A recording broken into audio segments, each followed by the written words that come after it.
My heart pounded like a relentless drum as I stared at the text on my phone, a message so cold it froze my breath. Christmas is cancelled. In that moment, I felt abandoned, as if the warmth of family had evaporated into thin air. I'd spent months dreaming of a joyful holiday reunion, imagining laughter around the dinner table and shared memories under twinkling lights. But instead, my family had lied to keep me away. I felt the sting of betrayal sharpen my every nerve. I was hurt, angry, and utterly confused. And then, the next day, my phone rang, an unexpected call that would change everything.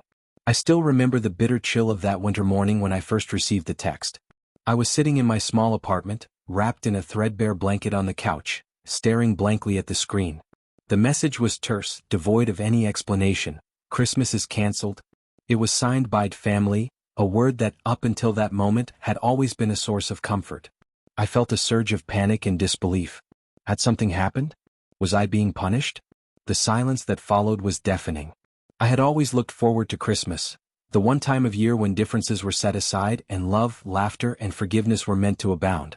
For as long as I could remember, my family gatherings had been a tapestry of warmth. The scent of spiced cider, the joyful clamor of children playing, and the gentle hum of holiday music in the background. I had planned for this year with excitement, eagerly anticipating the annual reunion where my cousins, aunts, uncles, and even distant relatives would come together. I had imagined the heartfelt hugs, the shared stories, and the comforting presence of those I loved.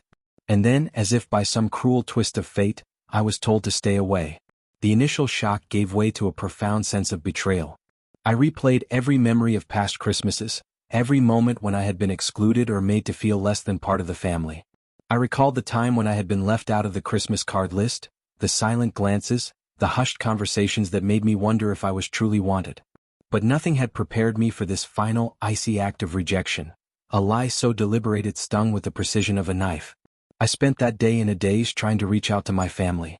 I called my mother, my sister, even my uncle, but each call went unanswered or was met with vague, dismissive remarks. It was as if I had been erased from their lives entirely. My phone buzzed repeatedly with missed calls and unanswered messages, yet the void remained unfilled. The loneliness was overwhelming, and as evening fell, I sat on the edge of my bed, staring at the dark ceiling, wondering where I had gone so wrong. The next morning, as the pale winter sun crept through the blinds, my phone rang again. The caller ID read Mom. With trembling hands I answered. Her voice was soft, almost apologetic, but laced with an urgency I hadn't heard before. "We need to talk," she said, her tone strained. My heart raced as I tried to compose myself. Was this a chance for reconciliation? Or was it another piece of the puzzle that would deepen my hurt? Reluctantly, I agreed to meet her at a local cafe. I arrived early, my stomach twisting with anxiety and hope. The cafe was quiet, its windows fogged by the chill outside. When my mother finally arrived, she looked tired, her eyes red from crying. We sat in a corner booth, and after a few minutes of awkward silence, she began. "I'm so sorry for what happened," she said, her voice barely above a whisper. We lied about Christmas being cancelled. We thought if you weren't there, things would go smoothly. We were afraid you'd cause a scene with all your opinions." Her words, intended to explain, only fueled my anger. "So you purposely kept me away from our family gathering?" I asked, my voice shaking between disbelief and rage. She hesitated, then confessed that a few weeks ago, tensions had been rising over disagreements about family traditions and past grievances. "You always say the truth even when it hurts," she admitted. "We thought if we could avoid conflict, we'd all be happier. But it was a mistake, a terrible mistake." I felt tears welling up again, not just from the betrayal but from the realization that my family had been so afraid of confrontation that they'd resorted to deceit. I left the cafe feeling a mix of relief and bitterness. At least my mother had finally admitted the truth, but the damage was done. My family's lie had cut me deeply, leaving me questioning whether I was loved or merely tolerated. The rest of that day passed in a blur of introspection and anger. I replayed every conversation, every slight, searching for the moment when things had begun to unravel. I realized that I had spent so many years trying to earn their approval, only to be rejected in the most heartless way possible. In the days that followed, I isolated myself. I canceled plans, retreated into the safe cocoon of my apartment, and immersed myself in work, anything to distract myself from the gnawing pain. I started writing in my journal obsessively, capturing every raw emotion, every memory that had led to this point. I questioned my own worth, my own identity, wondering if perhaps I had contributed to the problem by being too outspoken, too honest. But deep down, I knew that honesty was not a flaw. It was a strength, one I had always admired in myself. My therapist, Dr. Simmons, helped me process the feelings of abandonment and betrayal. It's natural to feel hurt when those you love choose to exclude you, she said in one session, her tone gentle but firm. But remember, their actions reflect their own fears and insecurities, not your worth. Her words, though comforting, did little to fill the void left by the absence of genuine family love. Yet, over time, I began to understand that I had a choice. I could allow their lies to define me, or I could rise above them and forge my own path. I chose the latter. Driven by this newfound resolve, I decided to confront the broader issue head-on. I began by organizing a family meeting, a tentative gathering that I hoped would force everyone to face the truth. I invited all my relatives to a dinner at a quiet restaurant, hoping that in the neutral space, we might finally address the long-standing tensions that had led to the deceit. The night of the dinner was charged with nervous energy. I arrived early, my heart pounding, rehearsing the words I wanted to say. When my family trickled in, I was struck by the mix of guilt and defiance in their eyes. Some avoided my gaze entirely, while others glanced at me with a hint of regret. After some awkward small talk, I took a deep breath and began. "I know we've all been hurt by what happened last Christmas," I said, my voice steady despite the tremors within. "I want to understand why you felt the need to lie to me, to cancel a day that should have been filled with love and togetherness. I deserve the truth, and I deserve to know that I'm valued, not shunned." I paused, scanning the room, hoping for a breakthrough. The silence that followed was heavy with unspoken emotions. My mother, her eyes glistening with tears, finally spoke up. "We were scared," she admitted softly. "We were scared that you'd make everything chaotic, that you'd disrupt the peace. We thought if you weren't there, we could have a perfect Christmas, free from conflict." Her words struck me like a punch to the gut. Perfect Christmas? I remembered my own vivid recollections of every joyful moment we had shared, the laughter around the dinner table, the warm hugs, the heartfelt toasts. How could they reduce all that to a mere disruption? As the evening wore on, voices rose, accusations flew, and old wounds were reopened. My uncle, who had always been the peacemaker, tried to calm everyone, but the tension was palpable. I listened to my relatives rationalize their actions, to justify the lie as a means of maintaining harmony.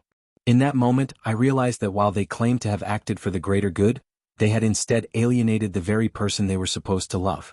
I felt a deep, aching sorrow, not just for myself but for a family that had lost its way in the pursuit of superficial peace. After that tumultuous dinner, I returned home with a heavy heart but also with a sense of clarity.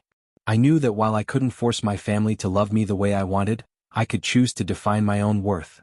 I began to build a new life, a life where I would surround myself with those who valued honesty and authenticity. I reconnected with old friends, attended support groups, and even started volunteering at a local community center, where I found solace in helping others who had experienced similar betrayals. Each day became a small act of defiance, a refusal to let the sting of that cruel lie dictate my happiness. A few weeks later, my phone rang unexpectedly. It was a call from my cousin Mark, who I hadn't spoken to in years. His voice was gentle, tentative. "I'm sorry," he began. "I wasn't aware how much it hurt you. We all made a mistake. Can we talk?" In that moment, I realized that not everyone in the family was blind to the damage they had done. Mark's words, though simple, offered a glimmer of hope that perhaps, over time, healing was possible, even if it meant forgiving those who had hurt me deeply. I agreed to meet him at a small cafe in town, and as we sat over coffee, he explained that there had been family tensions for a long time. "Your sister, she felt you were too much," he said hesitantly. "And some of us thought that if you weren't there, things would be easier." His admission was painful. Yet it made me understand that their actions were born out of their own insecurities and fear of confrontation. It didn't excuse their behavior, but it provided context, an explanation for the inexplicable, even if it didn't justify it. In the following months, I worked hard to rebuild not only my emotional resilience but also my relationships with those family members who were willing to acknowledge their mistakes. I learned to set boundaries, to assert my needs without feeling guilty, and to stand up for myself even when it meant facing painful truths. My journey was neither linear nor easy. There were days when the hurt would surge, when the memory of that fateful Christmas lie would resurface and make me doubt my worth. But gradually, with time and support, the wounds began to heal, leaving behind scars that served as reminders of the strength I had discovered within myself. I channeled that strength into my work and my personal life. I started a blog where I shared my story, writing candidly about the betrayal, the pain, and the eventual journey toward healing. The blog resonated with many strangers who reached out with their own stories of family rejection and the struggle to reclaim their dignity. Their words of encouragement, their shared experiences, helped me realize that while I could not change the past, I could use it to empower my future. Eventually, Christmas came around again.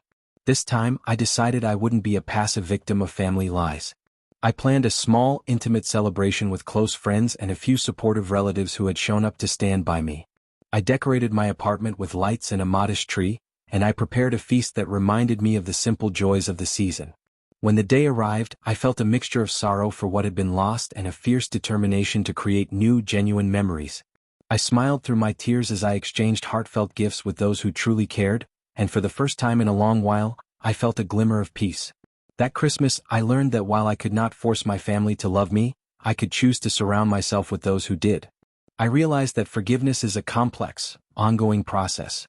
One that doesn't mean forgetting the pain but rather accepting it as part of your story and moving forward with grace.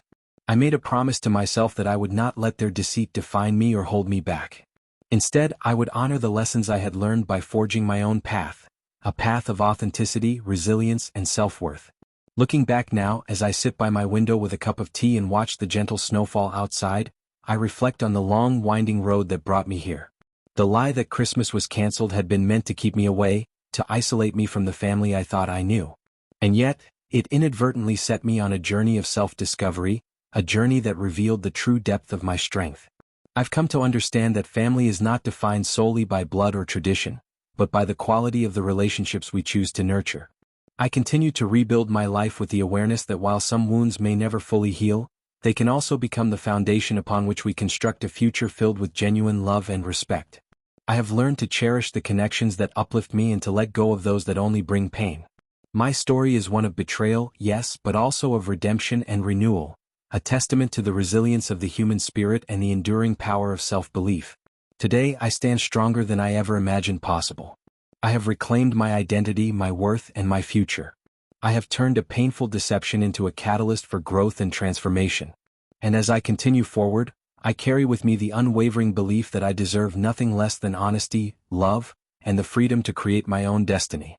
My family's lie may have once kept me away, but in the end, it only brought me closer to the truth about who I am, and who I am meant to be.